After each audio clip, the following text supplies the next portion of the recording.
श्री राम से प्रभु राम बनने का फॉर्मूला, ये इस मंच पे कह रहा हूं, इसकी रिकॉर्डिंग की क्लिपिंग रख लीजिए। अरे मैंने कहा यार अरबों रुपए का गिफ्ट भिजवा दिया, मैं जहां भी जाऊंगा गीता को लेके जाऊंगा। इनको पढ़ने से स्वर्ग नहीं मिलेगा, उसके पीछे जो साइंटिफिक रीजन था लोग उसको भूल गए। कोई मुझे आकर ये साबित कर दे सर मैं दोबारा कभी नहीं पढ़ाऊंगा। धर्म का किसी से कोई झगड़ा नहीं है। मैं 1000 बार इस बात को अपने मंच से कहता हूं, क्लास में कहता हूं, किसी धर्म का किसी से कोई वैर नहीं है। धर्म का जो मुख्य उद्देश्य है वो इतना महान है, इतना महान। जब मुझसे कोई आदमी पूछता है कि इस दुनिया में सबसे जरूरी चीज क्या है समझने के लिए, मैं उससे कहता हूं धर्म। जब मुझसे कोई पूछता है कि इस दुनिया में सबसे जरूरी चीज क्या है समझने के लिए, मैं कहता हूं धर्म। जिसको धर्म समझ में आ गया, कोई भी हिंदू, इस्लाम, क्रिश्चियनिटी, जुडाइज्म, बुद्धिज्म, जैनिज्म, कोई भी,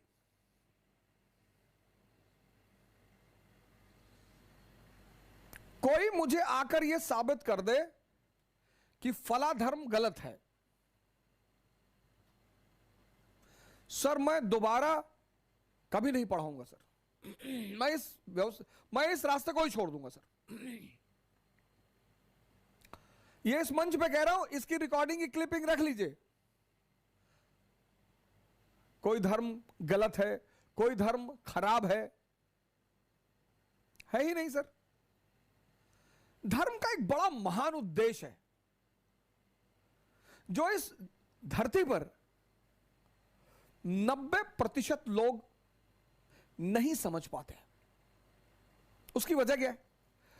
उसकी सबसे प्रमुख वजह है कि इतनी बड़ी चीज को जो लोग पढ़ाते हैं, बहुसंख्यक पुरोहित, किसी भी धर्म के हो, पुरोहित, प्रीस्ट, सेंट, हिंदू जो प्रीस्ट है वो कहता है स्वर्ग मिलेगा, बैकुंठ। तो ये हिंदू प्रीस्ट के लिए स्वर्ग एक अलग स्पेस है। कोई मौलाना कहता है जन्नत, सब नहीं जाएंगे। अच्छा कौन जाएगा? जी मुसलमान जाएंगे जो इस्लाम धर्म कबूल किए हैं। अच्छा मतलब क्या हम जाएंगे? अच्छा हम लोग नहीं जाएंगे। ईसाई पादरी कहता है कि आप हेवन।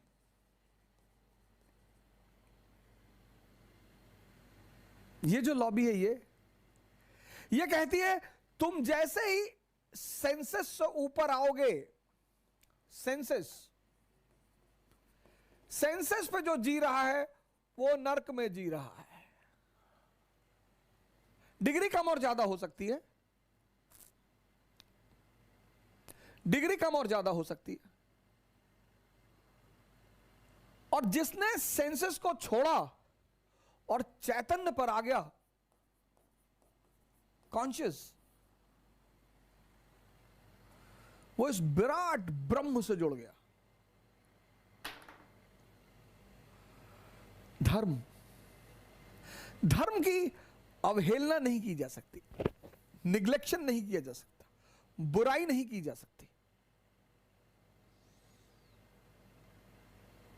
धर्म भले ही आज संविधान की मान्यता नहीं है, लेकिन वो अपने आप में बहुत महान है। और जैसा कि मैंने कहा कि लोग मुझसे पूछते हैं कि दुनिया में ऐसी कौन सी चीज है, सिर्फ एक चीज जो समझ ले तो पूरी दुनिया समझ ले, धर्म। इसलिए सभी को धर्म ग्रंथ पढ़ना चाहिए, सभी को, लेकिन 18 साल के बाद खुद से पढ़ना चाहिए। खुद से एक एक लाइन को खुद सोचना चाहिए, चाहे पूरा जीवन लग जाए कोई बात नहीं, चाहे पूरा जीवन लग जाए, क्योंकि अगर एक लाइन भी जिस दिन समझ में आ जाएगी बस क्रांति हो जाएगी। गीता, बाइबल आदि ग्रंथ, इसीलिए तो कहा गया कि इनको पढ़ने से सवाब मिलता है, पुण्य मिलता है। क्योंकि अगर आपको ये कॉन्सेप्ट समझ में आ गया फिर तो वापस लौटना ही नहीं है। मैं जहां भी जाऊंगा गीता को लेके जाऊंगा। वो ऐसा हो ही नहीं सकता कि ना जाए। मैं बैठा रहता हूं तो भी रखी रहती। मैं 1 मिनट के लिए शांत हो जाऊंगा तो भी उठा के एक आध लाइन में देख ही लूंगा। ये मेरे लिए किताब नहीं है। इसकी आज मेरी एक साहब से बात हो रही थी। मेरे एक मित्र हैं, बनारस में रहते हैं, शेखर भाई। तो उन्होंने 2-3 किताबें मुझे भिजवाई और रामचरितमानस भिजवाया। अरे मैंने कहा यार अरबों रुपए का गिफ्ट भिजवा दिया। ये सब किताबें ट्रांसफॉर्मेशन का सूत्र जानती हैं, ट्रांसफॉर्मेशन, वो पढ़ना है। इनको पढ़ने से स्वर्ग नहीं मिलेगा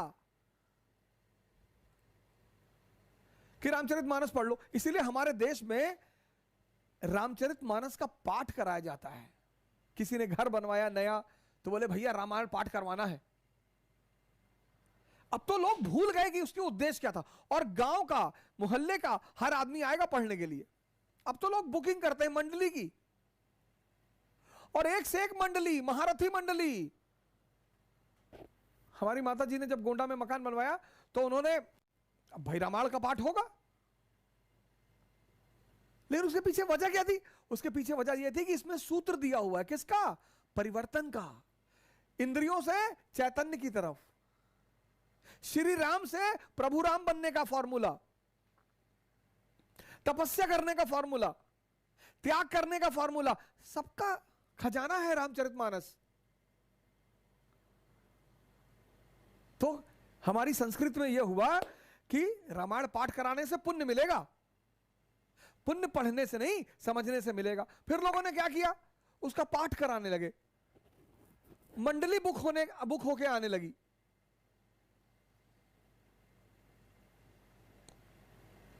और वो जो बुकिंग भी मंडली आती पढ़ने के लिए, अब तो मोहल्लों में भाईचारा, गांव में भाईचारा कम है, और नई जनरेशन उसको पढ़ भी नहीं पाएगी। और मंडली, तुम्हारी माता जी ने जब ग्रह भोज किया तो भाई रामायण का पाठ होगा, तो भाई होगा।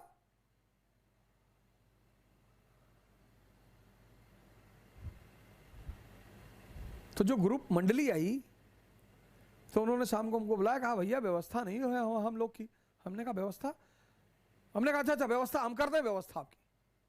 तो पान, बीड़ी, गुटखा जो भी था सब ला के रख दिए। फिर कहा व्यवस्था नहीं हुई।